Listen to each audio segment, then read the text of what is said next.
ઓહો આ ક્યાં ગોતો અને અજાણી બાયડીમાં કોણ જાણે ક્યાં પડ્યો હોય છે? રામ રામ મનસિંહ કાકા. રામ રામ. આવો.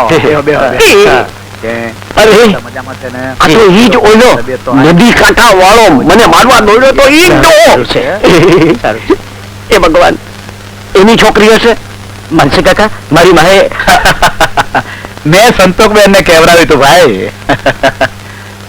પણ આ તમારી હાથે આવેલા ભાઈ કેમ ઊંધા ફરીને ઉભા છે? અરે ભગા, કેમ ઊંધો ફરીને ઉભો છે? અરે મોડું કેમ સંતાડે છે? આમ લાકડી ક્યાં છે?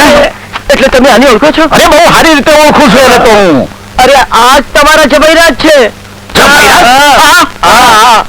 હું મેરુભાઈની તગી માસીનો દીકરો, મારું નામ બગલા કુમાર ટાટે છાણે. અરે આ ભગો તો ભોળો ને ભગવાન નો માણસ છે.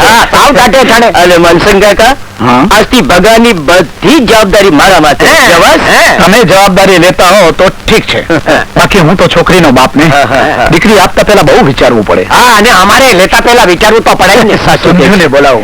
અરે સમજુ, અરે સમજુ બેટા, મહેમાન માટે પાણીનો લોટો લાવ જલ્દી. હા, આપો પાણી આપો.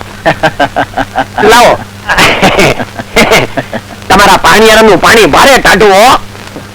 કાકા, હા, તમારી દીકરી તો લક્ષ્મી છે હો, લક્ષ્મી. હા ભાઈ, મારી દીકરી કામમાં પણ ઘણી હોશિયાર. ઘરના બધા જ કામ બહુ જ બરાબર કરે. એ તો ઉપરથી જોતા વેતા જ ખબર પડી જાય છે કે કામમાં હોશિયાર છે. તું ચૂપ રે બધા. લ્યો કાકા, અમારા તરફથી આ સંબંધ પાકો.